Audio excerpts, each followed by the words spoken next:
Oke,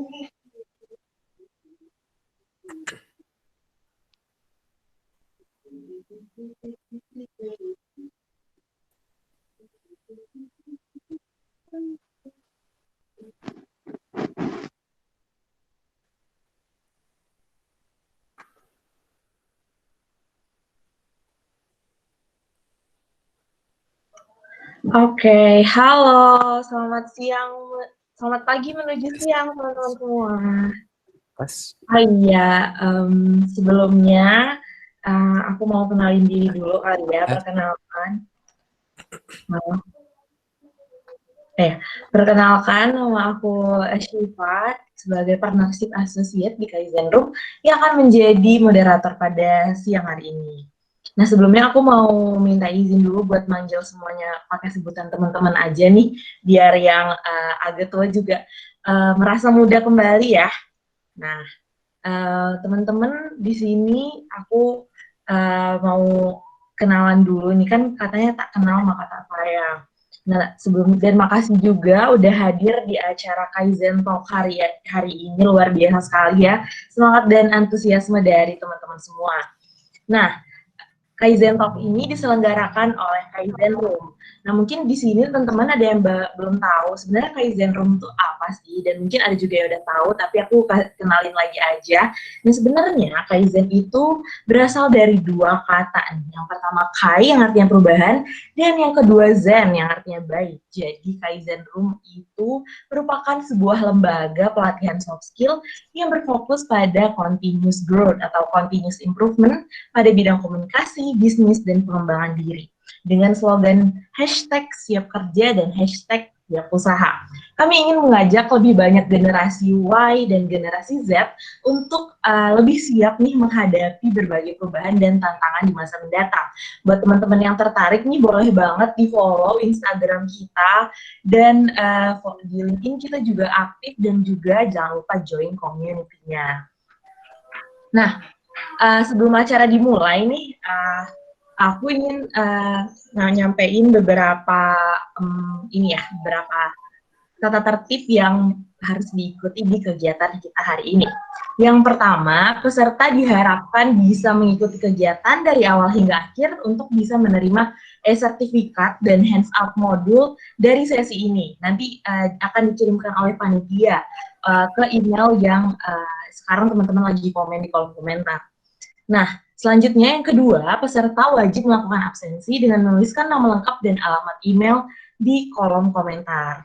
Yang ketiga, peserta dipersilakan untuk open video selama kegiatan berlangsung nih, biar nanti pemateri dan audiensnya merasa connect satu sama lain. Jadi buat teman-teman yang jaringannya stabil, boleh banget di on cam. Nah, yang keempat, peserta dilarang untuk melakukan presentasi dan mute pembicara saat kegiatan berlangsung ya. Nah, jadi biar kita sama-sama bisa mendapat insight yang benar-benar keren banget nih pastinya hari ini. Dan yang terakhir, peserta yang ingin mengajukan pertanyaan dapat menuliskan di kolom komentar dengan format nama _ pertanyaan. Nanti di akhir sesi kita akan sama-sama nih menjawab pertanyaan dari teman-teman. Jadi boleh banget selama presentasi dilangsungkan oleh pembicara, teman-teman boleh banget ngajuin pertanyaan ya.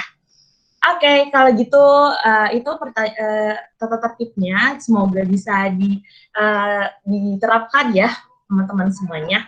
Nah, kalau gitu tadi udah kenalan sama aku nih, dan sekarang aku mau ngenalin pemateri kita yang keren-keren banget hari ini.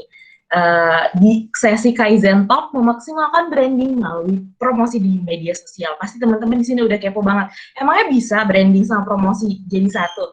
Jadi jangan lupa disimak baik-baik, yang mau catat boleh catat banget, karena pasti kita belajar banyak banget hari ini. Oke, untuk pemateri yang pertama kita punya Kak Aidil Wicaksono, Managing Director dari Kaizen Room. Halo Kak, selamat pagi menuju siang.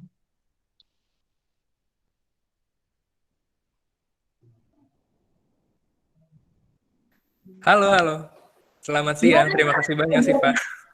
Gimana nih Kak kabarnya? Sehat Alhamdulillah ya? baik dan senang sekali. Wah, udah ada 100 orang lebih. Terima kasih banyak sudah mau menyempatkan waktunya di siang hari ini. Senang sekali sih Pak, rame tahu. Iya, tadi aku juga ngeliat, wah, antusiasme teman-teman. Bahkan ini udah ada beberapa yang on cam. Wah, gila, keren banget ya. Oke deh, Kak, kalau gitu kayaknya teman-teman juga udah nggak sabar nih ingin belajar banyak dari Kak Aidil. Karena itu, silakan Kak Aidil tempat dan waktu aku persilahkan. Baik, terima kasih banyak. Baik, Siva terima kasih banyak. Saya mulai aja ya. Bismillahirrahmanirrahim. Assalamualaikum warahmatullahi wabarakatuh. Selamat siang rekan-rekan semuanya. Semoga suara saya terdengar jelas dan tidak ada gangguan apapun. Ya, harapan saya tidak ada gangguan jaringan agar kita bisa sama-sama bersenang-senang di siang hari ini. Hari ini saya nggak sendirian. Nanti juga ada nih mentor saya dari HIPMI Kota Bekasi, ada Mas Lulus. Tapi sebelum saya panggil beliau, saya akan coba untuk memberi beberapa paparan yang bisa nanti teman-teman semua gunakan. Tapi sebelumnya tolong dong, mungkin boleh ditaruh di kolom chatnya jika memang rekan-rekan semua di sini memiliki sudah atau bahkan belum memiliki usaha. Sambil nanti kan bisa kenalan sama teman-teman yang lain. Jadi bisa disampaikan di kolom chatnya namanya siapa, mungkin lokasinya di mana, dan usahanya apa. Siapa tahu setelah selesai sesi ini teman-teman semua bisa saling kenal dan berkolaborasi. Seperti itu ya. Tadi juga sudah disampaikan oleh Shiva, terima kasih banyak. Jika memang rekan-rekan semua memiliki pertanyaan, boleh juga langsung dilampirkan di kolom chatnya, agar waktunya tidak terbuang sia-sia. Jadi, saya izin untuk langsung melakukan share screen. Materi ini pun nanti akan teman-teman semua terima melalui email sekaligus dengan recording kegiatan kita hari ini. Tapi ada syaratnya. Syaratnya adalah teman-teman semua perlu untuk posting kegiatan kita hari ini melalui Instastory. Misalnya, silahkan di-tag, di-mention ke @kaizenroom, seperti itu. Mohon ditunggu sebentar, saya sedang melakukan share screen. Saya di sini tidak akan memiliki paparan terlalu banyak, tapi saya harap di sini bisa memaksimalkan isinya, gitu ya. Seperti topik yang sudah disampaikan, atau rekan-rekan semua pasti mendaftar karena tertarik sama topik ini. Bagaimana kita bisa memaksimalkan branding melalui promosi di media sosial. Tadi sudah diperkenalkan oleh Siva bahwa ya, mohon maaf sebelumnya, mungkin untuk saya bisa kembali share screen. Nah, untuk rekan-rekan semua, mungkin boleh antang-antang dulu ya, agar tidak mengganggu kegiatan atau bahkan mengganggu dari rekan-rekan yang lain. Silahkan di-mute terlebih dahulu, silahkan dinikmati, dan tenang saja, nggak usah diterburu-buru. Jika memang ada catatan, boleh juga dibawa. Di sini saya juga lihat ada beberapa nama yang sangat-sangat akrab, dan senang sekali sudah menyempatkan waktunya hadir hari ini. Baik, sebelum saya masuk, saya mau coba izin memperkenalkan diri lagi. Nama saya Edul Caksono, saya Managing Director dari Kaizen Room. Di sini saya selaku salah satu fasilitator untuk bisa membawakan materi khususnya ketemu dengan teman-teman pengusaha semuanya. Tadi juga sudah saya sampaikan, jika memang udah ada yang punya usaha, tolong ditaruh juga di kolom chatnya agar kita saling kenal produknya apa, jasanya apa, disampaikan ke situ. Dan bagaimana sebenarnya cara melakukan branding di media sosial? Saya yakin teman-teman semua di sini aktif sekali menggunakan media sosial. Tapi pertama, saya mau ajak teman-teman untuk aktif dulu nih. Kira-kira saat memang kita berselancar di media sosial, teman-teman semua lagi nyari satu produk ataupun jasa di media sosial, apa sih yang ternyata bikin kita berhenti dan tertarik untuk melihat si produk itu lebih lanjut, informasinya, harganya, dan lain-lain. Apakah dari judulnya, dari visualnya, ada promo atau diskon, bahkan ulasan pelanggan sebelumnya, ada pengalaman dari pelanggan-pelanggan sebelumnya yang bikin kita juga tertarik, kayaknya produk ini bagus deh untuk kita coba. Silahkan teman-teman semua, kira-kira punya hal apa yang bikin kita itu tertarik? Karena judulnya kah? Karena visualnya, promo, atau ulasan? Kalau saya pribadi, biasanya karena promo. Saya pecinta promo. Tapi dengan judul yang menarik, ditambah visual menarik, itu pun bisa bikin saya tergerak untuk bikin atau bahkan beli si produk ini sendiri. Jadi jika memang teman-teman semua punya jawaban, silahkan ditaruh di kolom chatnya ya. Biasanya dari beberapa hal ini adalah yang mencetus kita, yang menarik kita untuk tertarik beli satu produk. Apalagi di media sosial, ingin tahu lebih lanjut informasinya. Tapi ternyata, lihat-lihat aja itu nggak cukup. Harapan teman-teman semua sebagai seorang pengusaha, sebagai seorang pebisnis, ternyata nggak cuma bikin mereka lihat-lihat aja, tapi gimana caranya kita bisa bikin konsumennya atau calon konsumennya untuk bisa ngambil keputusan biar beli produknya. Kira-kira karena apa? Hal apa yang bikin mereka itu nggak cuma lihat-lihat, nggak cuma pengen tanya-tanya, kan biasa gitu ya. Kalau sekarang lagi rame tuh Siva, lagi rame banget sekarang anak-anak muda sebutannya ghosting. Waduh, ghosting. Tiba-tiba menghilang. Nah, ini sama kayak calon-calon customer mungkin ya, beberapa dari rekan-rekan sekalian. Biasanya ditanya, udah nanya harga, bisa dikirim kemana, dan sebagainya, tiba-tiba menghilang. Nah, bagaimana caranya biar dia balik lagi mungkin ya, atau bagaimana caranya biar dia nggak menghilang? Mungkin di sini saya mau ngasih paparan sedikit aja terkait bagaimana sih proses perjalanan seorang konsumen untuk melakukan pembelian. Ada yang namanya 5A. 5A ini adalah namanya, ini customer pet dari Marcus Institute gitu ya. Nanti boleh dicek dari Pak Hermawan Kartajaya. Jadi 5A di sini disampaikan. A yang pertama adalah aware, di mana ternyata kita sebagai seorang konsumen, teman-teman semua sebagai seorang konsumen ternyata lebih peduli dulu untuk mengetahui kebutuhan dan keinginannya. Kira-kira saya lagi mau datang ke satu acara atau saya lagi mau pergi ke satu lokasi, saya harus mempersiapkan apa? Saya harus bawa apa? Saya harus ternyata memiliki apa, dan lain-lain. Di sini itu dipicu sama gelisahnya kita. Masalah apa yang memang kita hadapi, dan kita lagi pengen cari nih produk apa yang akan bisa menjadi solusi. Aware adalah tentang kebutuhan dan keinginan kita. Setelah itu kita geser ke sebelahnya. Yang kedua ada yang namanya appeal. Appeal ini adalah saat kita berhasil jatuh cinta. Jatuh cinta sama apa? Sama sebuah produk, sama sebuah brand. Dari sekian banyak, itu tadi ada teman-teman dari Desa Wisata, terima kasih banyak atas kehadirannya. Ada juga mungkin teman-teman di sini yang memiliki bisnis di bidang kuliner. Ada juga yang memang ternyata memiliki bisnis di bidang fashion, jasa, dan lain-lain. Ternyata kita kan nggak sendirian. Ternyata kita punya kompetitor. Pasti. Nah, appeal ini adalah bagaimana caranya kita bisa menarik hati calon konsumen ya, agar mereka lebih pilih kita dibanding kompetitor. Ada banyak hal lain, dan itu yang akan kita bahas hari ini. Bagaimana caranya teman-teman semua berhasil menggerakkan hati dari calon-calon konsumennya untuk lebih milih kita dibanding kompetitor. Tentunya dengan kegiatan branding di media sosial. Tapi dari aware, appeal, kita udah tahu brandnya, kita udah tahu mereknya, kita belum langsung beli. Ternyata kita nanya-nanya dulu, sama kayak yang tadi saya bilang. Ada beberapa pasti calon konsumen yang nanya-nanya dulu ke teman-temannya, apalagi ke admin-adminnya. Barangnya ada apa enggak? Kira-kira ready-nya berapa banyak? Bisa dikirim kemana saja? Selesainya berapa lama? Dan seterusnya. Jika memang 3 tahapan A ini sudah berhasil dilewati, akhirnya masuk ke tahapan yang keempat. Keempat ini adalah bagaimana caranya saya sebagai konsumen, kalau udah tahu butuhnya saya, oke. Kalau udah tahu brandnya terpercaya, saya sudah yakin dengan brandnya, mereknya. Setelah itu informasinya lengkap, jelas, dan sangat-sangat baik.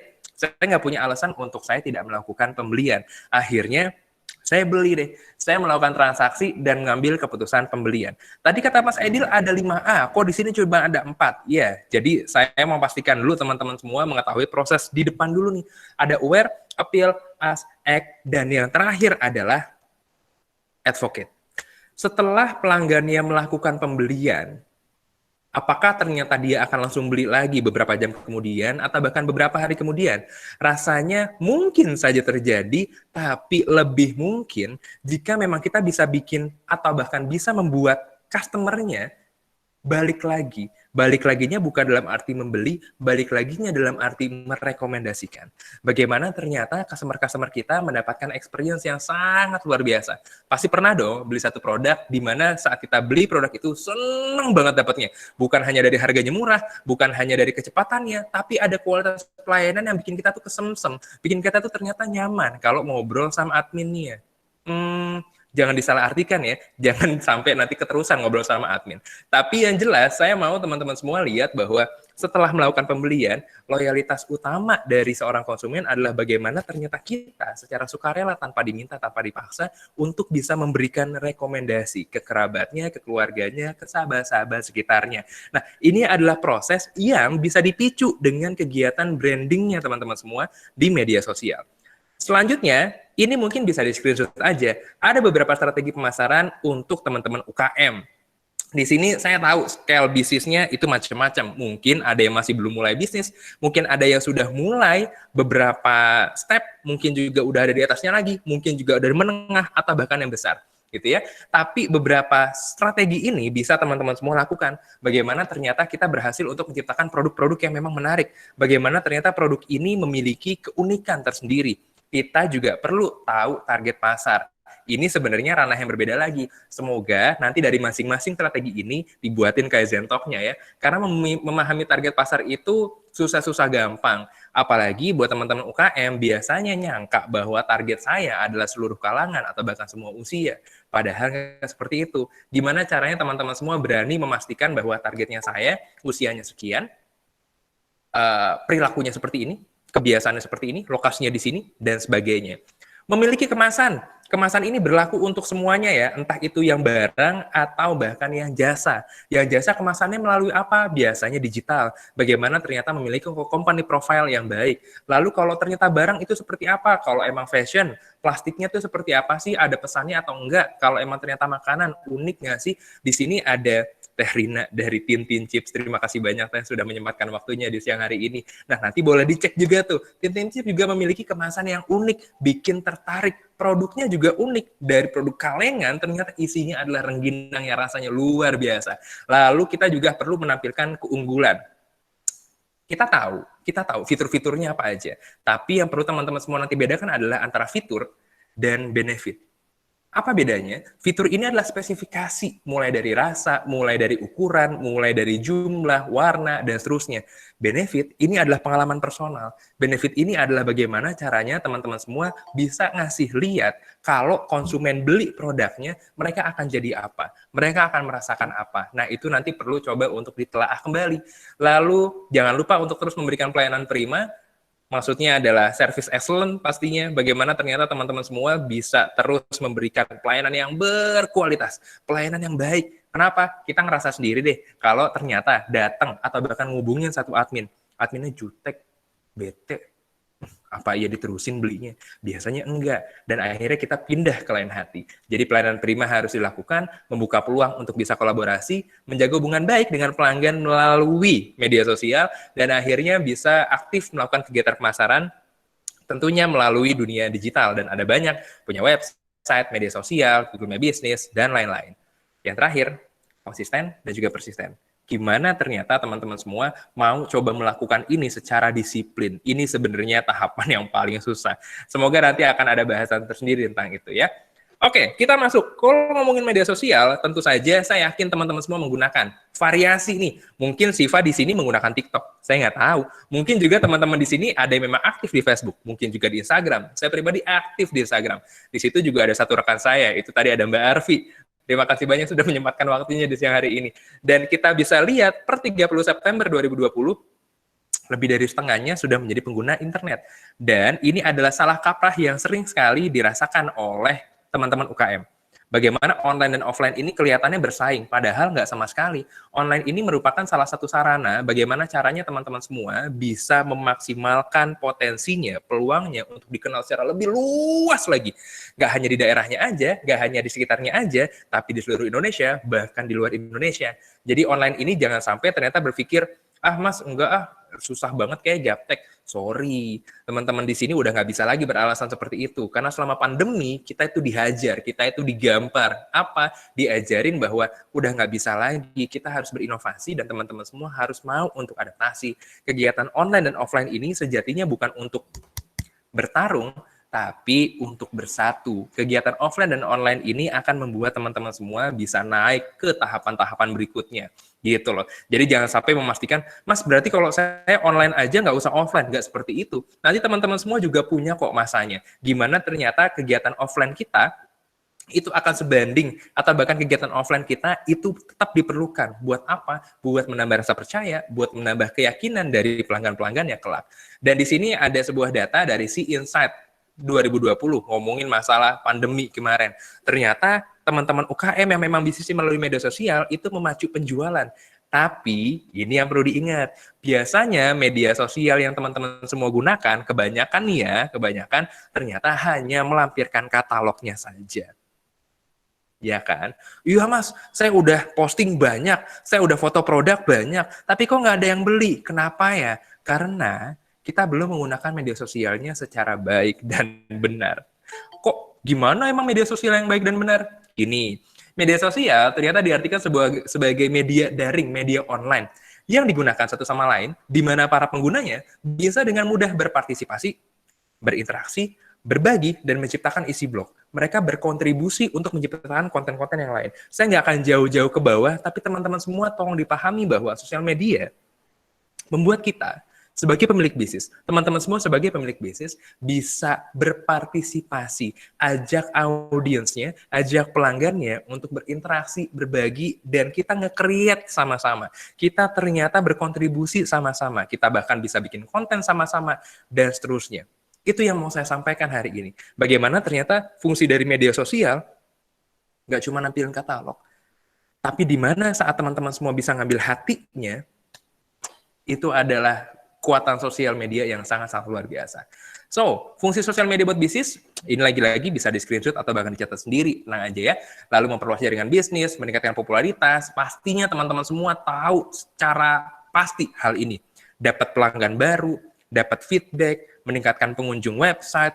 Mas, tapi aku tuh cuma pakai Instagram aja, aku tuh cuma pakai Facebook aja. Iya, jarang-jarang aja sih ada yang beli. Kebanyakan itu belinya yang ada di Tokopedia, yang ada di Shopee, akun ada di Bukalapak, atau bahkan di website sendiri. Dan itu nggak salah, karena sosial media ini, atau bahkan media sosial ya, sebagai sarana untuk teman-teman semua memperkenalkan, memperkenalkan, kita geser nih ya, habis dikenal, teman-teman semua akan dipercaya, setelah dipercaya, kita bisa ajak mereka untuk melakukan pembelian. Tahapan sederhana, seperti yang saya sampaikan di 5A di depan. Bagaimana teman-teman semua bikin mereka tahu dulu, ternyata produknya kita, itu bisa menyelesaikan masalahnya mereka, bisa menjadi solusi dari problem-problem yang memang dihadapi sama konsumen-konsumennya. Kalau emang mereka udah percaya, kita arahkan mereka untuk masuk ke e-commerce atau bahkan ke website-nya teman-teman semua. Biar apa? Melakukan pembelian. Jadi nggak cuma lihat-lihat aja. Makanya ada banyak sekali yang ngerasa bahwa, Mas, capek ya bikin konten. Iya, capek bikin konten. Nanti deh ya, nanti coba kita bahas tentang hal itu. Karena dari sini teman-teman semua harapan besarnya adalah bisa menjaga hubungan baik dan bisa dapat kepuasan pelanggannya. That's all. Bisa menjaga hubungan baik. Karena kadang saat memang kita lepas nih ya, saat memang kita udah punya satu produk, kita lepas gitu aja, kita lupa. Kita lupa bahwa, oh ternyata pernah ada konsumen A, B, C, D, E. Nah di sini listing, customer listing itu perlu dilakukan. Nah itu nanti ya. Jadi sekali lagi saya garis bawahi bahwa manfaat utama branding secara digital adalah punya kemampuan untuk berinteraksi secara sosial. Berinteraksinya jangan sampai lupa. Contoh konten-kontennya itu apa aja, ada banyak. Teman-teman semua bisa pakai foto, fotonya juga bukan foto produk aja. Teman-teman semua bisa ambil foto-foto momen. Teman-teman semua ternyata bisa ambil atau bahkan membuat visualnya sendiri, bisa nge-create video atau bahkan artikel. Tentunya kegiatan-kegiatan yang berkaitan dengan bisnisnya. Ada beberapa contoh konten yang mungkin ini akan menjadi hype di tahun 2021. Ternyata karena pengisi dari media sosial ini biasanya adalah usia 16 sampai 34 tahun menurut data dari Hotsuite di Oktober 2020 kemarin. Kebanyakan mereka itu senang banget diedukasi, senang banget dapat konten-konten yang bisa menginspirasi. Ada cerita-cerita yang bisa menggerakkan mereka untuk melakukan sesuatu. Bikin konten kekinian, kita juga harus ngikutin tren yang ada dan konten-konten yang ternyata mampu untuk menghibur. Seperti apa, teman-teman semua pasti punya bayangan sendiri. Oh iya mas, saya punya tuh konten yang menghibur dan lain-lain. Ya, ini ada beberapa contoh konten, nanti bisa teman-teman semua coba. Mulai dari bikin tips tutorial, mulai dari bikin stop motion video, mulai dari bikin quotes, mulai dari bikin meme dan sebagainya. Tenang, sekali lagi, ini nanti akan teman-teman semua terima. Dan ada beberapa contoh kegiatan melalui media sosial. Biasanya nyari giveaway, ngasih giveaway untuk bisa mendapatkan engagement, gitu ya. Gimana caranya? Giveaway ini pun perlu teman-teman semua waspadai. Waspadai kenapa? Coba dilihat lagi anggaran pemasarannya. Kalau ternyata nggak nyampe di anggaran pemasarannya, nggak usah. Dibanding ternyata boncos, oh iya mas, saya mau giveaway aja deh. Semua produk saya giveaway aja. Kalau ternyata tidak bisa makan, ya, itu masalah. Jadi jangan sampai ternyata program-program promosinya ini ya. Nah, di sini ada Bu Firesyah juga tuh ya. Iya, senyum dia ketawa. Iya, Mas, saya kan harus mikirin makannya juga. Iya, benar. Jangan sampai ternyata giveaway aja deh biar orang-orang tahu.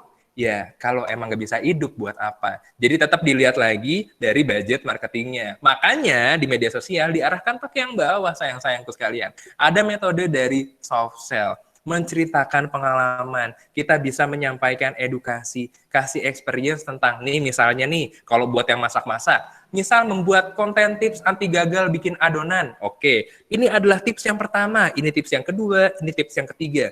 Tips yang keempat, buat kamu yang malas bikin adonan, silahkan order jasa kita aja buat bikin adonan. Mungkin bisa seperti itu. Jadi secara perlahan kita memperkenalkan apa sebenarnya yang kita punya. Biasanya kita tergesa-gesa untuk menyampaikan, Mas, saya punya produknya A, B, C, D, E, F, G, dan kadang, ngerasa nggak sih kalau kita sekarang nggak suka banget diposesifin, tiba-tiba ternyata dikirimin broadcast, iya aku lagi perjual produk ini, aku lagi punya barang ini dan sebagainya. Kalau emang ada yang mau beli, silakan WhatsApp ya. Coba kita lihat secara perlahan, coba kita lihat bagaimana cara bikin mereka tertarik. Kembali kita sampaikan apa masalahnya mereka dan bagaimana cara kita menyelesaikan, gitu ya. Nah, ini adalah salah satu kegiatan promosi yang utama di media sosial. Pengguna media sosial biasanya itu memiliki sifat FOMO ini tadi. FOMO ini adalah fear of missing out.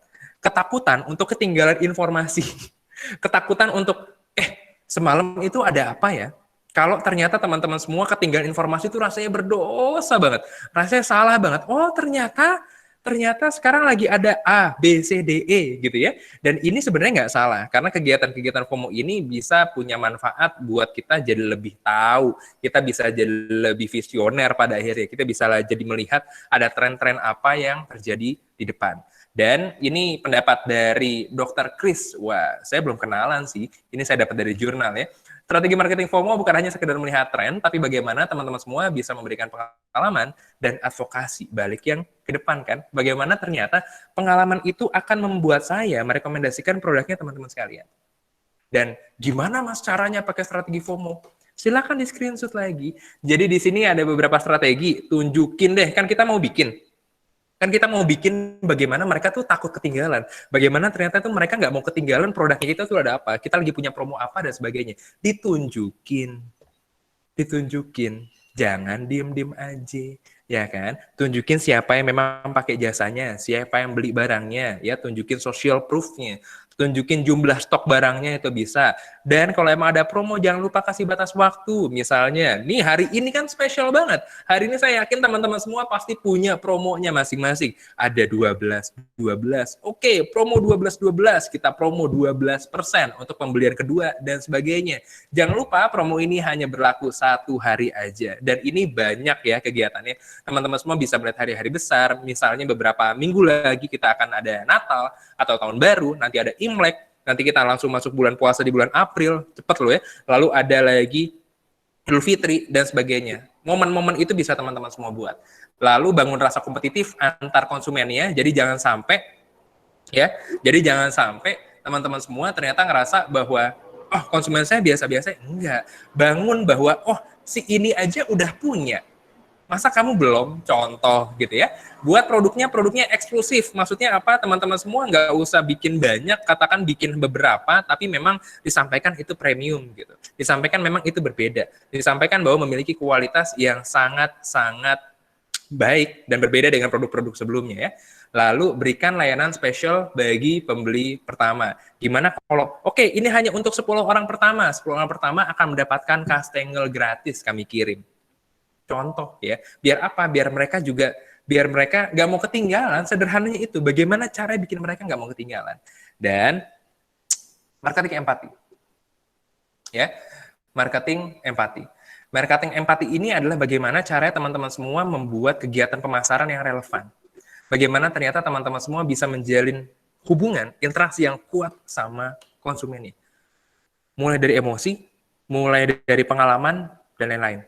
Manusia akan lebih merasakan pengalaman lewat rasa. Mengetahui emosi konsumen juga membantu kita untuk menentukan bahkan mendesain produknya.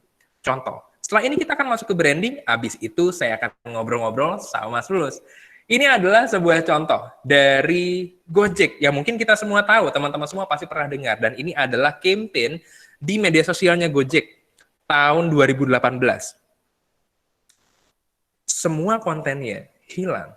Mulai dari biodatanya, mulai dari foto dan videonya, mulai dari foto profilnya hilang. Dan ramai diperbincangkan di media sosial. Ramai banget. Gojek hilang, Gojek dihack, Gojek ternyata nggak aman, dan sebagainya. 2-3 hari terus-terusan disampaikan melalui media online. Hasilnya apa? Gojek pun pengen klarifikasi. Jadi ini klarifikasinya. Kemarin banyak banget yang nanya, Instagram Gojek, ada apa dengan hashtag Instagram Gojek? Karena postingannya hilang, gitu ya. Dijelasin ya tuh. Jadi gini, aksi kami kemarin adalah simbolis untuk membersihkan diri, mulai dari ucapan, perbuatan, hingga postingan di media sosial. Mari kita buka lembaran baru dengan posting hashtag hanya kebaikan, agar bersama kita bisa hashtag cari kebaikan di bulan Ramadan. Jadi sengaja diilangin, ya, buat apa? Biar bisa mulai fitri lagi. Biar ternyata ditanya-tanya sama orang, dan orang lain ternyata ngerasa, oh ini baik sekarang. Ya, ternyata Gojek pengen punya brand sebagai itu tadi empati marketing. Dia coba untuk mewakili rasanya kita, rasanya apalagi yang ternyata ini kan karena kampanye Idul Fitri ya, rasanya masyarakat Muslim ngerasa bahwa oh iya ternyata mulai membersihkan dari konten-konten contohnya. Atau ini yang ramai beberapa minggu yang lalu, tahu dong pasti dari Burger King, ya kan, nyuruh kita mesen dari McDonald. Ih, gila. Kok nyuruh mesen dari McDonald? Sebenarnya sederhana. Di mana Burger King ini pengen apa? Balik lagi, empati. Kita bisa ngasih contoh, atau bahkan kita bisa ngambil contoh dari apa yang konsumen kita juga rasain. Relevan atau enggak. Di sini kenapa disuruh pesan dari McDonald? Karena ternyata nggak hanya Burger King yang karyawannya harus hidup. Ternyata ada perusahaan-perusahaan lain yang memang ternyata harus menghidupi karyawan-karyawannya. Contoh seperti itu. Dan contoh terakhir, ini adalah sebuah screenshot dari percakapan Bapak Triawan Munaf, ex-kepala Bekraf, di periode sebelumnya. Kalau sekarang kan Kemenparekraf ada Bapak Wisnu Tama, ya, Mas Wisnu Tama. Bapak Triawan Munaf ini adalah, nah di sini saya nggak ngomong profesinya sekarang ya, karena udah menjabat direksi yang lain. Tapi ngomongin screenshotnya, jadi Bapak Triawan Munaf ini minta tolong, jangan lupa buat kartu ucapan Lebaran ke ajudannya. Akhirnya dibalas, siapa? Semoga desain belum mudik. Beberapa jam kemudian dibalas lagi, mohon maaf Pak, sudah pada pulkam. Baiklah. Dan yang unik apa? Yang unik adalah percakapan ini di crop, di screenshot, di crop, habis itu diposting di Instagram. Maksudnya apa? Maksudnya, Bekraf di masanya waktu itu tidak mengucapkan selamat Hari Raya Idul Fitri. Nggak ngucapin Idul Fitri. Loh, kok nggak ngucapin Idul Fitri? Kok begitu sih? Karena yang desain udah mudik. Nggak punya orang mendesain, jadi mereka hanya screenshot dan itu adalah ucapannya karena Bapak Triawan Munaf sudah mengucapkan di media sosial atau bahkan melalui WhatsApp ini ya. Dan ini yang saya sampaikan bahwa foto, video, dan tulisan bagus itu konten, tapi konten nggak melulu tentang foto, video, dan tulisan yang bagus. Teman-teman semua bisa melihat secara empati. Oke, saya coba untuk percepat karena waktu kita, saya nggak sabar untuk ngobrol sama Mas Lulu sebenarnya. Ya, jadi kita akan ngomongin masalah brand. Brand ternyata bukan apa yang dibuat di dalam pabrik, bukan apa yang tertera dalam kemasannya teman-teman semua. Ya, brand adalah apa yang ada dalam benak kita. Kalau teman-teman semua ternyata air mineral, nah kebayangkan. Saus pedas, kebayangkan. Lalu kalau saya nyebutin sepatu olahraga, pasti punya merek-merek tersendiri, dan itu adalah brand. That's brand. Kalau ngomongin mie instan, pasti punya brand sendiri, dan itu adalah brand. That's brand. Terus branding ku apa? Nah, branding ini adalah kegiatannya. Bagaimana cara kita memperkenalkan, memperlihatkan. Apa yang diperlihatkan? Banyak. Mulai dari identitas, mulai dari pakai logo, nama, tagline, slogan, dan sebagainya. Gitu loh. Dan ini teman-teman semua perlu kemas secara baik. Branding ini bisa teman-teman semua sampaikan secara konsisten melalui media sosial, biar apa? Biar ketahuan, oh ternyata ada rengginang yang spesial. Rengginangnya ternyata dari produk A, produk B, produk C, dan sebagainya. Gitu ya. Dan ini adalah beberapa tips untuk teman-teman UMKM, ya, karena kita akan langsung masuk ke sesi Jamaah Lulus. Yang pertama adalah punya identitas orisinil, yang kedua menciptakan ciri khas, transparansi proses produksi, peduli dengan kemasan, hingga menyediakan sarana belajar. Maksudnya seperti apa? Bikin brand personality. Buat saya pribadi, buat teman-teman UKM, yang perlu dibangun pertama adalah personal brand-nya. Biar apa? Biar ketahuan. Jangan sampai ternyata teman-temannya nggak tahu, tetangganya nggak tahu, keluarganya nggak tahu kalau emang situ punya produk. Lah, gimana orang jualan masa keluarganya nggak tahu? Gimana sih? Pertama, ya teman-teman kita dulu cari tahu identitasnya. Nah, identitas ini kita juga bisa lihat lagi nanti di media sosial. Apakah mau jadi yang tegas? Apakah mau jadi yang bersahabat, yang friendly, yang kreatif, yang ceria, maskulin, feminin, dan lain sebagainya, itu tergantung dari brand yang memang teman-teman semua ingin tancapkan ke dalam persepsi konsumennya. Kebayang ya?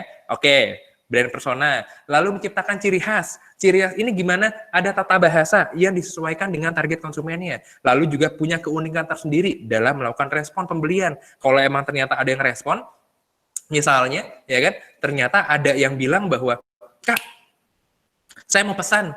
Oh, halo Kak, selamat pagi. Gimana kabarnya? Semoga sehat selalu ya Kak. Kakak mau pesan produk yang mana? Rasa apa? Dan sebagainya. Nah, itu salah satu voice tone yang memang mungkin bisa digunakan di media sosial. Buat apa? Branding apa? Branding yang ceria. Saya mau menyampaikan branding yang ceria. Mau serius boleh? Silahkan disesuaikan. Ya, konsisten dalam melakukan penyampaian atau bahkan panggilan. Lalu juga transparansi produksi. Kenapa? Buat UKM ini penting. Konsumen pengen tahu higienisnya. Konsumen pengen tahu berapa banyak yang bisa dibikin. Konsumen pengen tahu berapa banyak sih yang memang dikirim, bagaimana cara pengemasannya, packingnya, dan sebagainya.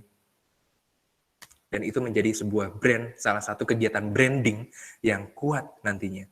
Peduli sama kemasannya, ya, bikin kemasan yang baik agar bisa punya kesan baik juga, lengkap kasih informasi dan benefit pastinya tadi pengalaman personal atau bahkan manfaat yang memang dirasakan. Mereka bisa rasa apa, mereka bisa jadi apa, dan berikan pengalaman untuk mereka bisa bagiin di media sosial. Misalnya posting ini untuk kamu dapat diskon 10% dan lain-lain. Ya, menyediakan sarana belajar, kasih edukasi. Kasih edukasi ini bukan hanya ajak mereka ke tempat produksi ya, teman-teman semua bisa melalui media sosial yang tadi saya bilang, kasih informasi aja, Mas, bukan kalau gitu kita bagi-bagi resep. Nggak gitu. Nggak gitu loh. Jadi teman-teman semua, kita bisa ajak berikan tips dan trik sederhana bagaimana ternyata edukasi cara penggunaan, cara pakai bajunya, dan lain-lain. Gitu ya. Dan silakan disesuaikan brand yang ingin dibangun dengan target konsumen yang ingin dicapai. Salah satu caranya adalah dengan melakukan kolaborasi. Karena itu tadi saya minta teman-teman semua, ayo dong kita kenalan sama-sama di grup chatnya. Bisnisnya apa, namanya siapa, biar apa. Siapa tahu ada rezekinya. Siapa tahu ternyata kita bisa saling kenal dan bisa saling bangun sama-sama. Bisa punya inovasi sama-sama. Contohnya, ini yang lagi kekinian aja ya. Karena saya lagi mencoba untuk menjadi dosen yang hypebeast. Punya sendal, ini ada dari Sandal Boys ya, KFC. Lalu ada The Good Step, itu kerjasama dengan Indomie, dan pasti ada banyak hal lainnya. Tapi biasanya fashion ini memang selalu bisa ketemu dengan makanan gitu, dengan makanan. Tergantung bagaimana ternyata teman-teman semua mengemasnya. Dan ini the last one, strategi branding buat teman-teman semua. Dah 3 ini aja. Bagaimana hayu mau ngedukasi, hayu mau kolaborasi, dan hayu mau untuk terus adaptasi. Setelahnya kita tinggal kasih,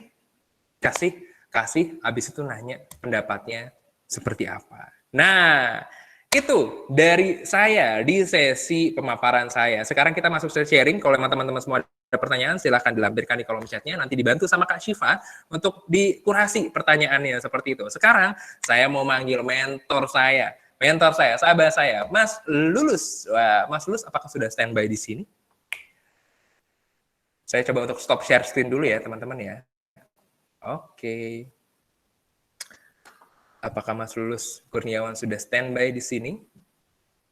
Tes. Wah. Halo Mas Lulus. Idil. Apa Gimana kabar? kabarnya? Wah, energinya nular banget ini. Gimana?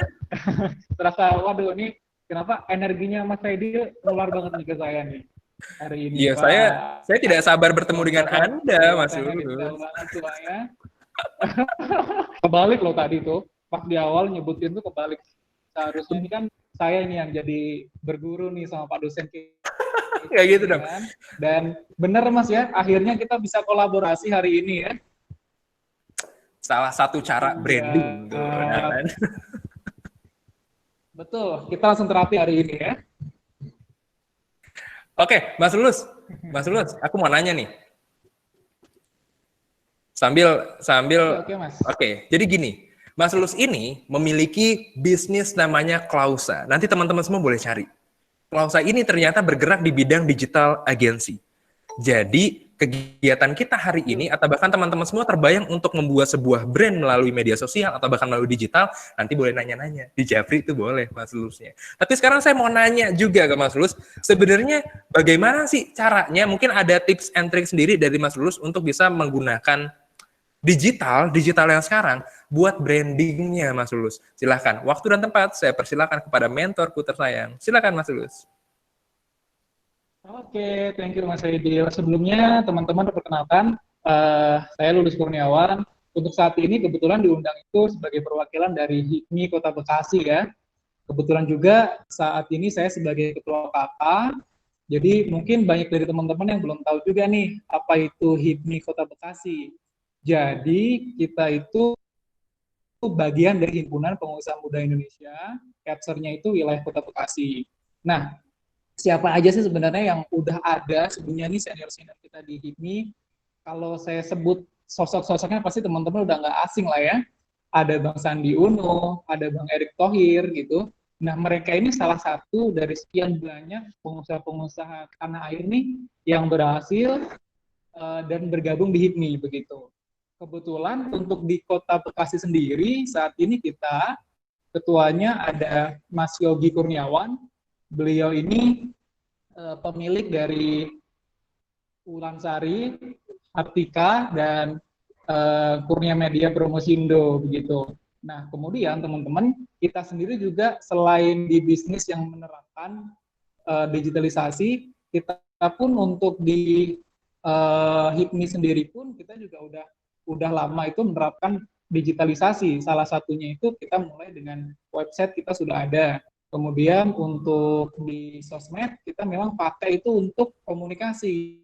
Mulai dari tentunya kita kalau pas open recruitment, kemudian event-event, kita pastinya akan sharing di Instagram, begitu ya. Nah, lalu menjawab tadi pertanyaannya dari Mas Aidil, benar, alhamdulillah kalau saya ini perjalanannya agak unik juga Mas sebenarnya. Karena background saya sendiri itu sebelumnya bukan dari IT atau misalnya dari marketing gitu ya. Saya sendiri background-nya itu dari teknik elektro, Mas. Teknik elektro. Lalu di 2016 saya itu mulai pertama kali kenalan dengan, waktu itu belum Business Suite namanya ya, masih Facebook Business Manager. Nah, di saat itu saya itu jualan properti, saya agen properti. Nah, tapi saya tahu nih bahwa sosmed, kemudian website itu masing-masing punya basis audiensnya yang berbeda-beda begitu. Nah, akhirnya waktu itu saya coba pelajarin sampai dalam, kita aplikasi juga campaign-nya, buat kontennya. Tadi juga udah di sini juga sama Mas Aidil bahwa banyak terjadi itu teman-teman UKM biasanya kalau buat konten langsung pengennya jualan, hard selling gitu. Lupa tuh bahwa sosmed itu fungsinya itu bukan itu gitu loh. Kalau mau hard selling langsung, ya larinya ke Shopee, ke Tokopedia gitu ya. Nah, 2016 itu Mas membuat saya sadar bahwa untuk properti ini baiknya memang hard selling gitu. Artinya untuk kalau mau ngejar KPI-nya itu berupa konversi penjualan, saya harus nyari di platform yang tepat yang langsung jualan begitu. Nah, akhirnya saya waktu itu fokuskan untuk properti ini langsung ke platformnya, gitu kan. Ada rumah.com, kemudian ada rumah dijual gitu. Lalu karena saya udah suka nih pengalaman sebelumnya ngoprek, pengalaman sebelumnya itu belajar digital marketing, branding, akhirnya tertariklah mendalami dunia perwebsitean, kemudian juga sosmed. Yang akhirnya itulah yang menjadi cikal bakal kita memberanikan diri sebenarnya itu bikin Klausa gitu ya Mas ya. Nah, kalau prosesnya sendiri saya lihat itu ada kemiripan nih Mas antara di website, perwebsitean dengan persosmedan gitu ya. Di website kita tahu ada SEO, ada SEM, yang mana SEO itu fokusnya untuk memberikan growth organik dengan cara optimalisasi website. Teknisnya itu kita ada di SEO on page, off page, begitu. Lalu ketika itu semua udah rapi, websitenya secara karakteristik itu udah bagus, speednya udah oke, kontennya juga udah oke, barulah kemudian kita bisa menjalankan Google Ads atau search engine marketing begitu. Sama halnya dengan di Instagram, di sosmed gitu ya. Jadi sebelum kita mulai dengan campaign di Instagram, yang pertama teman-teman harus beresin dulu itu feed-nya dulu nih. Jangan sampai ketika teman-teman sudah melakukan campaign digital, udah budgeting dengan nominal yang nggak sedikit juga, si audiens atau pengunjung kita itu nanti begitu terima iklan kita, pas masuk ke feed, ke beranda kita itu, mereka melihatnya feed-nya berantakan gitu ya. Kemudian juga secara brand identity-nya nggak dapet, fotonya blur, segala macam gitu. Seperti yang tadi dibahas banyak oleh Mas Aidil, memang perlu banget untuk rapihin brand identity di sosmed, baru kemudian melakukan campaign digital. Mungkin pengantarnya itu dulu ya Mas Aidil ya. Nah, teman-teman semua, jadi buat yang udah punya budget marketing, jangan terlalu haus gitu ya Mas, maksudnya ya. Oh, nih katanya saya bisa langsung rame nih pembelian kalau ternyata pakai iklan. Biasa banyak tuh Mas, yang ujung-ujungnya boncos. Gimana tuh menurut Mas? Nah, betul. Saya pun juga dulunya awalnya banyak melakukan kesalahan Mas pas di awal-awal ya. Nah, ini saya ada tips juga nih buat teman-teman yang mau mulai campaign itu. Yang pertama tadi ya, kita rapiin dulu nih feed Instagramnya. Kita buat bagus, brandingnya kita, visualnya dibagusin gitu ya. Lalu kedua, kalau mau teman-teman iklan, jangan lupa tuh, jangan langsung budgetin dengan nominal besar. Bertahap dulu teman-teman ya. Jadi misalnya kalau running itu jangan cuma satu, biasanya itu saya dua Mas. Dari dua itu saya evaluasi nih, dan nggak langsung. Jadi budgetingnya itu teknisnya dengan budget yang minimal dulu gitu. Budget minimal, let's say 1 minggu kita evaluasi gitu ya. Kita evaluasi, datanya ini udah sesuai dengan KPI belum nih, dengan target yang kita mau capai sebelumnya gitu. Kalau misalnya ternyata iklannya itu nggak sesuai, baiknya kita stop dulu iklannya, kita evaluasi tuh, atau bahkan kalau saya sendiri kalau misalnya udah nggak efektif itu saya stop total, saya buat yang baru, karena tadi kita baru ngetes dulu kan. Ketika ini iklan kita bagus, kita itu sesuai dengan KPI yang kita udah tuju, engagement segala macam, barulah di situ kita bisa nambah budgetingnya gitu. Nah, disitulah nanti mencegah teman-teman untuk nggak boncos di depan gitu, atau di tengah jalan udah boncos gitu. Karena banyak sekali, ini satu saya share juga sih. Baik dari teman-teman semua, kadang terlewat untuk melakukan evaluasi. Karena itu tadi terlalu terburu-buru. Mas, masa iya sih saya udah punya budget segini, saya udah ngeluarin sekian juta misalnya ya, di seberapa ratus ribu, tapi kok nggak ada konversinya. Nah itu tadi, makanya pelan-pelan dibangun dulu. Tadi disampaikan oleh Mas Lus, dibangun dari awal dulu. Misalnya dari website itu ya perbaiki dari konten-konten SEO-nya. Kalaupun ternyata di sosial media, teman-teman semua rapiin konten-kontennya biar apa. Kalau udah nampilin iklan, orang tuh nggak ragu gitu ya Mas, kalau masuk ke media sosialnya. Ini apaan sih? Kok tiba-tiba iklan? Padahal postingannya cuma 1 atau postingannya 2. Tidak akan ada konversi biasanya sih. Jadi Betul, itu dia. Apalagi nih Mas ya, sekarang itu tadi Mas Helo juga sempat singgung ya, antara offline sama online ini bisa nggak sih jalan bareng begitu. Bahkan yang sering terjadi Mas, sebagian itu mikir, saya fokusnya di platform ini aja deh gitu. Saya fokusnya di salah satu aja. Nah, baiknya teman-teman harus ngerti nih, produk teman-teman, jasa yang mau dijualin itu, customer base-nya itu seperti apa gitu. Misalnya, kenapa kok ada brand yang mereka itu ada akun di beberapa marketplace, kemudian juga dia masih maksimalkan sosmednya gitu. Salah satunya adalah karena masing-masing itu udah punya base-nya masing-masing gitu. Bahkan ada ya kasusnya misalnya saya ini pakai Instagram tapi nggak pakai Shopee gitu kan.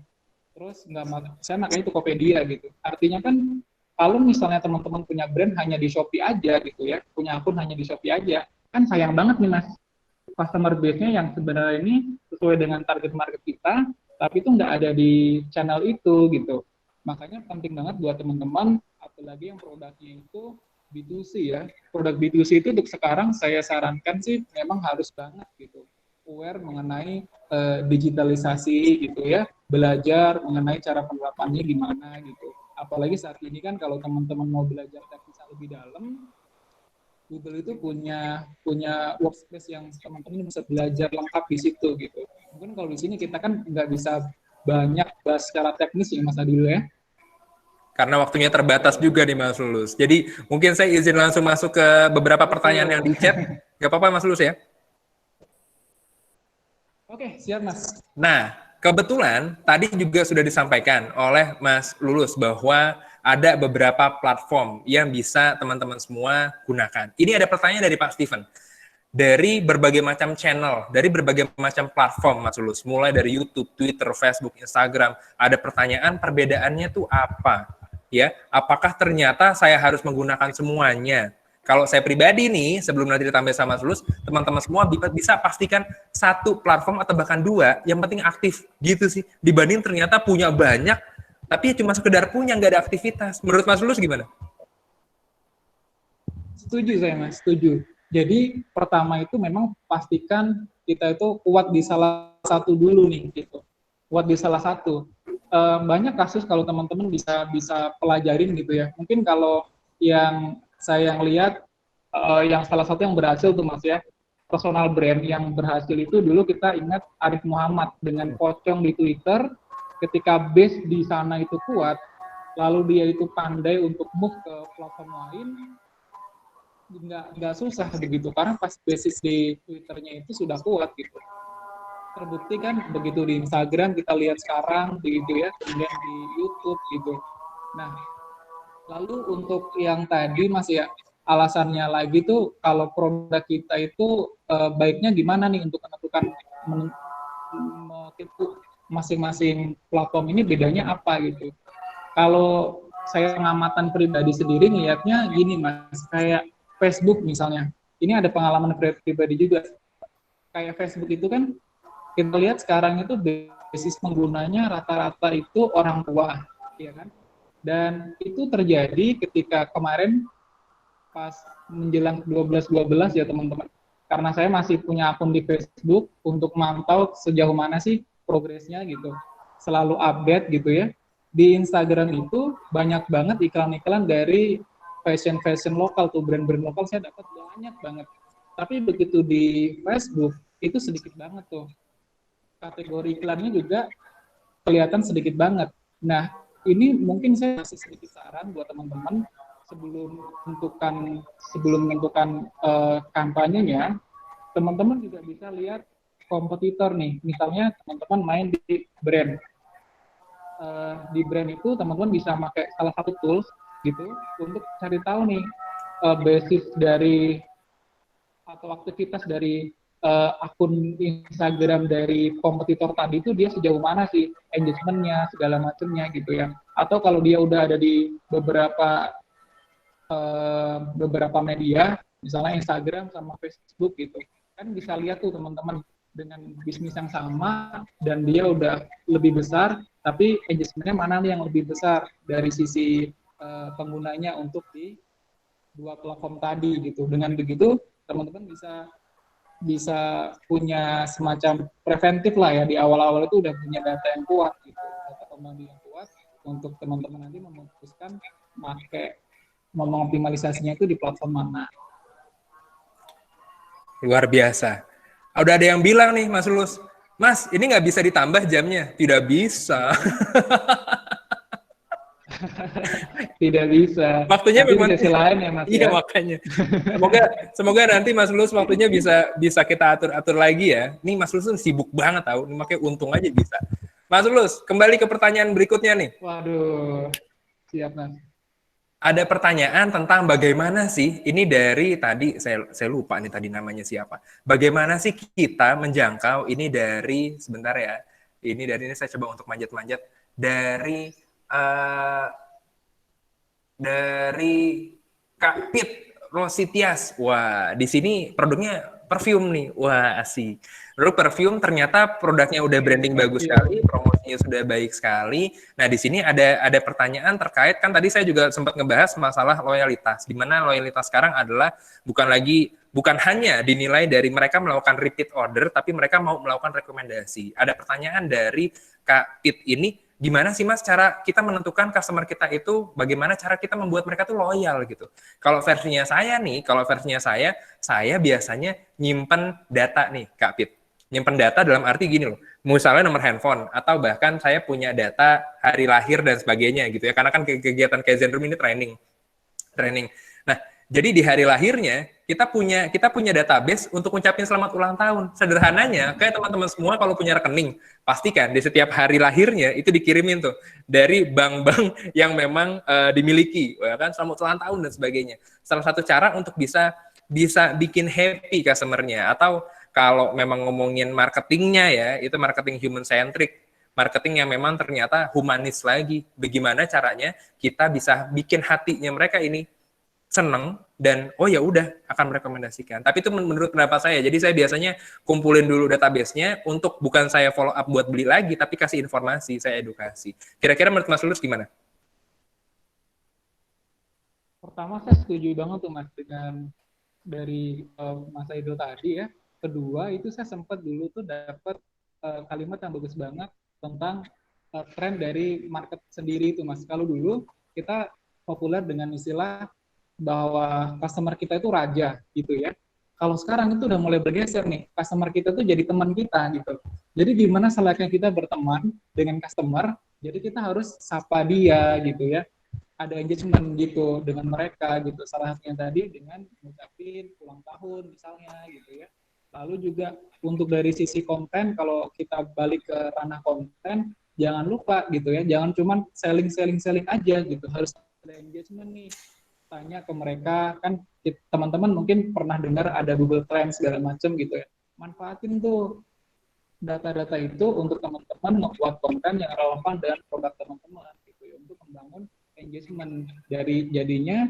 Dari sosmednya udah terjalin seperti itu, lanjut lagi nanti untuk offline-nya gitu ya, teman-teman udah bisa tinggal lanjutin lagi tuh gitu. Poinnya itu tadi Mas ya. Luar biasa. Oke, itu ya, tolong dicatat ya, teman-teman semua. Balik lagi nih, ada pertanyaan tentang, Mas, sebenarnya penting nggak untuk bisa menyelaraskan personal branding sama produk brandingnya kita? Kalau buat saya pribadi, itu sangat-sangat penting. Kenapa? Buat saya, personal brandnya itu kayak buka pintu sih, Mas. Ngerti nggak sih kalau emang saya lagi datang ke expo, atau saya lagi ngumpul sama teman-teman HIPMI misalnya, kalau personal brand saya nggak bisa saya bangun dengan baik, kayaknya nggak akan ada yang percaya juga sama produk saya. Menurut saya gitu ya.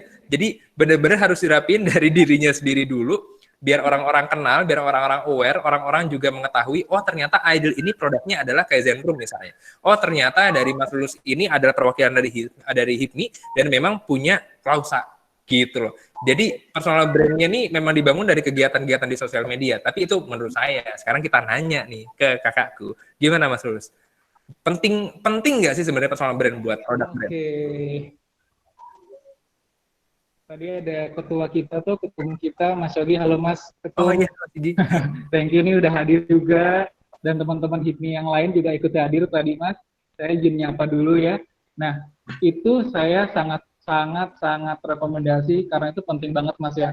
Saya sendiri udah ngelakuin itu dari 2016 Mas. Jadi pas begitu saya itu di properti itu, langsung saya ngebuat brandingnya itu begitu. Dari mulai kita sering ngepost hal-hal basic lah ya. Kemudian juga kalau di Instagram kita selipin juga gitu ya, untuk postingan-postingan yang arahnya ke bisnis kita gitu.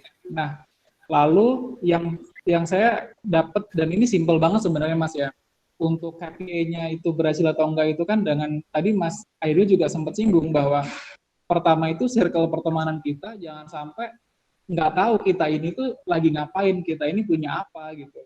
Itu pas saya begitu ini Mas switch ke digital gitu, saya langsung berubah tuh Mas, dari mulai penampilan saya sendiri gitu kan, yang dulunya itu kan karena properti lebih ke formal banget gitu ya, nah sekarang lebih ke santai gitu kan. Terus juga untuk postingan-postingan kita juga menyesuaikan juga gitu. Nah, kemudian dampaknya adalah Mas, pas begitu di HIPMI sendiri ini kan, HIPMI ini kumpulan pengusaha muda dengan berbagai macam bidang bisnis ya. Misalnya saya sebut di Kota Bekasi aja ini ada 100-an lebih pengusaha muda dengan bisnis yang macam-macam gitu. Dari sini aja saya udah dapat semacam klien baru nih yang mulainya dari pertemanan, dan dia ngeliat kalau saya ini memang lagi konsen di dunia digital gitu. Jadi teman-teman akhirnya yang bisnisnya itu belum masuk ke ranah digital maaf gitu Mas ya. Lulus, suaranya agak mendelep tadi. Hilang ya, coba. Masih hilang nggak suaranya? Buat peserta yang lain tolong dulu ya biar lebih konsisten. Apa jaringannya ya? Aman kok, aman. Aman ya Mas ya? Oke. Saya sendiri tuh menerapkan ini ya Mas ya, personal branding dengan bisnis yang dijalankan gitu ya. Dan hasilnya nanti itu termasuk ke konversinya gitu ya Mas. Mungkin Mas Adil juga udah sering bertemu menerapkan juga bahwa kita itu sebagai pemilik bisnis sebisa mungkin juga harus jadi Avenger-nya juga gitu ya. Tentunya dengan pendekatan yang berbeda gitu. Suaranya masih halo? Aman, jelas aman. Mas ya? Aman. Oh, aman. Oke. Jelas. Nah, itu saya sendiri menerapkan itu Mas ya, dan sudah ada hasilnya, ada dampak ke bisnisnya gitu. Apalagi kalau kita mau ranah yang lebih jauh lagi, tentu saya sangat menyarankan teman-teman untuk menggabungkan antara personal branding dengan corporate brandingnya atau business brandingnya gitu. Jadi harus dilakukan. Nah, sebelumnya saya mau minta maaf dulu. Minta maafnya bukan ke Mas Lulus, tapi ke Mas Yogi. Mas Yogi mohon maaf, karena waktunya udah habis nih. Ada satu pertanyaan lagi nih, tapi yang mau saya lampirin bukan pertanyaan Mas Yogi, nggak apa-apa ya Mas Yogi ya? Oke. Makanya saya mohon maaf dulu nih, takutnya kenapa-napa. Nanti ya Mas, di Japri aja nanti. Nanti saya yang Japri Mas Yogi deh. Nah, sekarang Mas Aidil ini ada biar satu diundang pertanyaan di kantor. Sekarang ada satu pertanyaan terakhir sebelum kita tutup. Jadi buat teman-teman semua, mohon maaf karena waktunya juga terbatas. Ini ada satu pertanyaan dari rekan saya. Ini juga salah satu sahabat saya. Ada Mbak Arfi. Di sini ada pertanyaan bahwa biasanya jumlah followers itu bisa meningkatkan kepercayaan atau bahkan keyakinan. Biasanya yang dihadapi oleh pengusaha-pengusaha muda, apalagi yang baru banget mulai adalah mereka tuh nggak pede, Mas. Ini apa gue beli aja ya? Apa ini ternyata, masa sih kalau emang nungguin growth-nya kayak lama banget ya? Kira-kira ada strategi khusus nggak sih dari Mas Lulus untuk bisa menambah kepercayaan, apalagi KPI-nya adalah nambah followers. Kurang lebih seperti itu dari Kak Arfi. Silakan Mas Lulus. Oke, ini banyak teman-teman yang terjebak juga nih Mas mengenai followers gitu ya. Akhirnya waktu itu sebelum algoritma Instagram berubah kayak sekarang, banyak akhirnya itu beli followers. Yang akhirnya malah ngerusak dari kita punya engagement rate gitu teman-teman. Akun kita akhirnya malah rusak nih gitu. Akhirnya malah karena si Instagram itu nggak mau lah, dia ditipu lah bahasa ininya ya, bahasa kitanya gitu. Akhirnya teman-teman bahkan waktu itu saya sempat nanganin juga klien yang akunnya itu di-banned nih sama Instagram begitu. Nah, kalau teman-teman punya dana spend gitu ya, lebih langkah terakhirnya atau langkah yang saya sarankan itu cobalah buat website. Kenapa? Karena di website itu salah satu bentuk representasi bahwa bisnis kita ini udah profesional nih gitu. Iya kan? Nah, dan di situ juga teman-teman bisa lebih customize-nya tuh lebih leluasa gitu. Kalau di Instagram itu kan udah kita bisanya hanya di kontennya itu ya begitu aja gitu. Kalau di website teman-teman bisa maksimalkan lagi, dan bahkan kalau website-nya sudah ada, teman-teman bisa buat campaign digitalnya gitu ya, main SEO-nya gitu. Dan dari situ nantinya teman-teman nggak hanya fokus di ranah mungkin di ceruknya Instagram aja ya, tapi bisa di multi platform gitu. Karena yang lebih besar lagi yaitu di search engine. Gitu, Mas Aidil. Thank you, Mas. Terima kasih banyak, Mas Lulus. Tadi saya udah langsung di-mention sama Mas Yogi. Mohon maaf ya, Mas ya. Bukan nggak mau, Mas. Ya, tapi nanti saya ke kantor. Gitu. Oke, teman-teman semua. mohon maaf sekali lagi jika memang masih ada banyak pertanyaan yang belum terjawab dan saya yakin teman-teman semua masih, ya emang udah habis? Iya, nggak berasa kan? Iya makanya. Halo, Pak. Bentar, Pak. Ya udah dari Sebentar, tadi Pak. ikutnya. Ya, gimana, Pak? Oke, sebentar. Nah, sekarang karena memang waktunya sudah habis, saya juga mohon maaf sama teman-teman sekalian. Sekali lagi, jika memang mendapatkan sesuatu dari agenda kita di siang hari ini, boleh tolong di-share di sosial medianya. Biar apa? Dapat brandingnya juga. Oh, ternyata saya sebagai pemilik bisnis yang memang suka belajar. Nah, misalnya seperti itu. Dan hal-hal lainnya. Semoga di lain kesempatan kita bisa bertemu lagi. Dan Mas Lulus, Mas Yogi, terima kasih banyak sudah meluangkan waktunya, terutama untuk rekan-rekan HIPMI Bekasi yang sudah mau nyempetin waktu. Gila, makasih banget di hari Sabtu siang ini. Hari Sabtu loh ini, hari Sabtu siang. Saya yakin pasti ada banyak agenda-agenda lain. Oke, iya, Mas Lulus, thank you so much. Dan dari saya mungkin itu aja, semoga ada sedikit insight yang bisa rekan-rekan semua gunakan untuk perkembangan bisnisnya. Dan saya kembalikan kepada Kak Syifa, thank you, makasih banyak. Wah, menarik banget ya teman-teman pemaparan dari Mas Aidil dan Mas Lulus ini. Kita jadi belajar banyak banget nih, apalagi tentang promosi bisnis kita di media sosial, bahwa promosi yang efektif itu bisa meraih pelanggan yang lebih luas lagi. Nah, teman-teman bisa banget nih memanfaatkan ilmu yang kita pelajari hari ini, bahwa pandemi kita juga bisa mendapatkan sisi positifnya yang mau nggak mau maksa kita lebih melek digital ya. Dan gak kerasa nih sesi kita hari ini udah 1 jam aja. Tadi juga ada yang protes nih di kolom chat Google Meet-nya kayak 1 jam kurang coach, bener banget. Bahkan tadi di grup WA juga ada yang bilang ke aku kalau 1 jam kurang banget. Aku setuju banget kalau bisa kita seharian ya belajar sama Mas Aidil dan Mas Lulus. Tapi teman-teman jangan khawatir karena bakal ada banyak banget sesi Kaizen Talk selanjutnya nih. Jadi teman-teman stay tune aja, boleh ke join grup kita di Telegram, juga di WhatsApp, dan juga teman-teman bisa banget untuk di-storyin nih sesi hari ini. Seperti yang tadi Mas Aidil bilang. Nah, sebelumnya, untuk dokumentasi ini kita mau foto dulu buat kenang-kenangan, oh kita tuh pernah belajar nih dari masternya, yaitu Mas Aidil dan Mas Lulus ini. Jadi teman-teman boleh banget di open dulu kameranya, diberikan senyum-senyum terbaik yang manis-manis dan cantik-cantik, ganteng-ganteng hari ini, Masya Allah. Oke. Udah siap semuanya? Kapan lagi nih foto bareng Mas Aidil, Mas Lulus, dan semua teman-teman UMKM hari ini, guys? Oke, udah ya. Aku hitung mundur. 3, 2, 1. Oke, lagi ya, kurang berasa kalau sekali. Oke, lagi 3, 2, 1. Las. 3, 2, 1. Oke, terima kasih teman-teman udah memberikan senyum manisnya. Dan sekali lagi, makasih banget buat Mas Aidil dan Mas Lulus yang udah mau berbagi sama kita semua di sini.